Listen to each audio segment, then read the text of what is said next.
Clip number 259۔ اس clip میں آپ قرآن پاک کی سورہ مائدہ کی آیت نمبر 79 سے لے کر 81 تک کی تلاوت، ترجمہ اور تفسیر قرآن صراط الجنان سماعت فرمائیں گے۔ بسم اللہ الرحمن الرحیم۔ ترجمہ: اللہ کے نام سے شروع جو نہایت مہربان رحمت والا ہے۔ كانوا لا يتناهون عن منكر فعلوه لبئس ما كانوا يفعلون۔ ترجمہ: وہ ایک دوسرے کو کسی برے کام سے منع نہ کرتے تھے جو وہ کیا کرتے تھے، بے شک یہ بہت ہی برے کام کرتے تھے۔ کانوا لا یتناہون عن منکر، وہ ایک دوسرے کو کسی برے کام سے منع نہ کرتے تھے۔ یہودیوں کی ایک سرکشی یہ تھی کہ انہوں نے برائی ہوتی دیکھ کر ایک دوسرے کو اس سے منع کرنا چھوڑ دیا تھا۔ حضرت عبداللہ بن مسعود رضی اللہ تعالی عنہ سے روایت ہے، نبی کریم صلی اللہ تعالی علیہ وسلم نے ارشاد فرمایا، جب بنی اسرائیل گناہوں میں مبتلا ہوئے تو ان کے علماء نے پہلے تو انہیں منع کیا، جب وہ باز نہ آئے تو پھر وہ علماء بھی ان سے مل گئے اور کھانے پینے اٹھنے بیٹھنے میں ان کے ساتھ شامل ہو گئے۔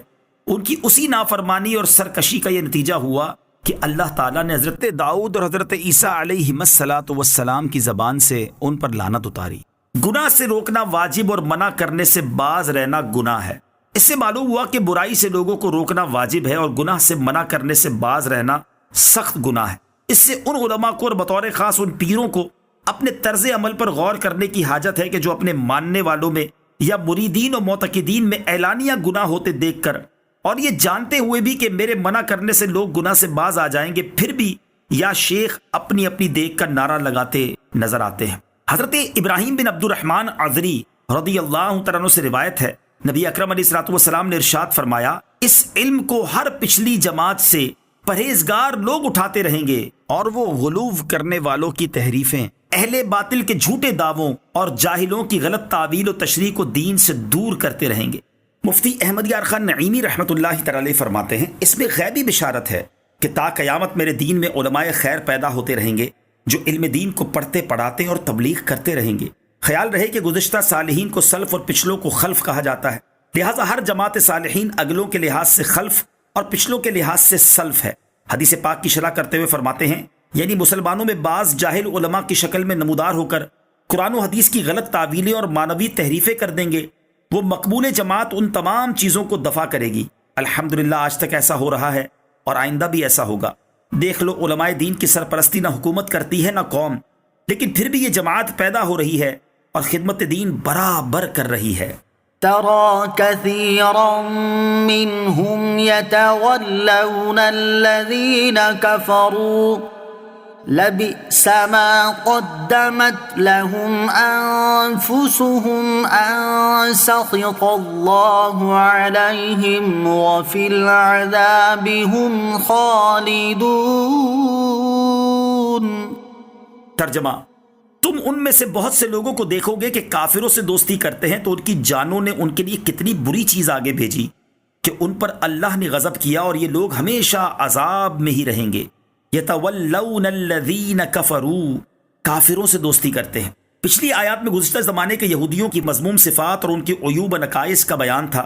اب حضور انور علیہ الصلوۃ والسلام کے زمانہ مبارکہ کے یہودیوں کی برائیوں اور سازشوں کا ذکر فرمایا جا رہا ہے۔ شان نزول: کعب بن اشرف یہودی اور اس کے ساتھی سرکار دو عالم صلی اللہ تعالی علیہ وسلم سے بغض و عناد کی وجہ سے مشرکین مکہ کے پاس پہنچے اور انہیں تاجدار رسالت صلی اللہ تعالی علیہ وسلم سے جنگ کرنے پر ابھارا، لیکن یہ لوگ اپنی اس کوشش میں ناکام و نامراد ہوئے۔ اس واقعے سے متعلق یہ آیت نازل ہوئی۔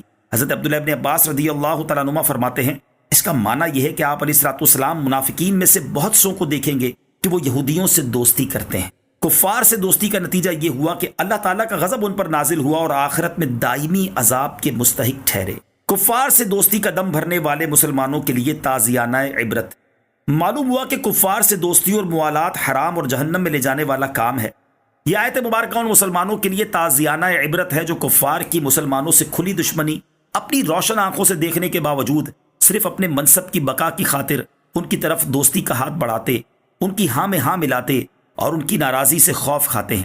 اللہ تعالیٰ سمجھ کی توفیق عطا فرمائے۔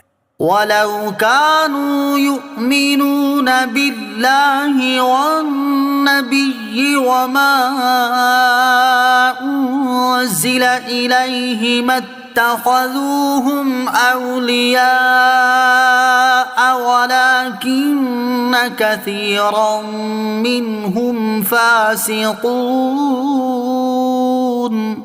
ترجمہ: اور اگر یہ اللہ اور نبی پر اور اس پر جو نبی کی طرف نازل کیا گیا ہے ایمان لاتے تو کافروں کو دوست نہ بناتے، لیکن ان میں بہت زیادہ فاسق ہیں۔ وَلَوْ كَانُوا يُؤْمِنُونَ بِاللَّهِ وَالنَّبِيِّ، اور اگر یہ اللہ اور نبی پر ایمان لاتے، کفار و مشرکین سے دوستی اور محبت کا رشتہ استوار کرنے والے یہودی اگر اللہ تعالیٰ اور اس کے رسول صلی اللہ تعالی علیہ وسلم اور اس کی نازل کردہ کتاب قرآن پاک پر صدق و اخلاص کے ساتھ ایمان لائے ہوتے تو کسی صورت بھی ان کے ساتھ دوستی کا سلسلہ قائم نہ کرتے۔ اسی لیے اللہ تعالیٰ نے ان کے بارے میں فرمایا کہ ان میں بہت زیادہ فاسق ہیں۔ ان آیات کے پس منظر پر غور کیا جائے تو معلوم ہوتا ہے کہ یہودیوں کا اصل مقصود ریاست کی حکمرانی اور منصب کا حصول تھا، اور اس کے لیے انہیں کوئی بھی طریقہ اپنانا پڑا، کسی بھی ذریعے کو اختیار کرنا پڑا، وہ کر گزرے۔ کچھ ایسی صورتحال فی زمانہ ہم مسلمانوں میں عام ہو چکی ہے۔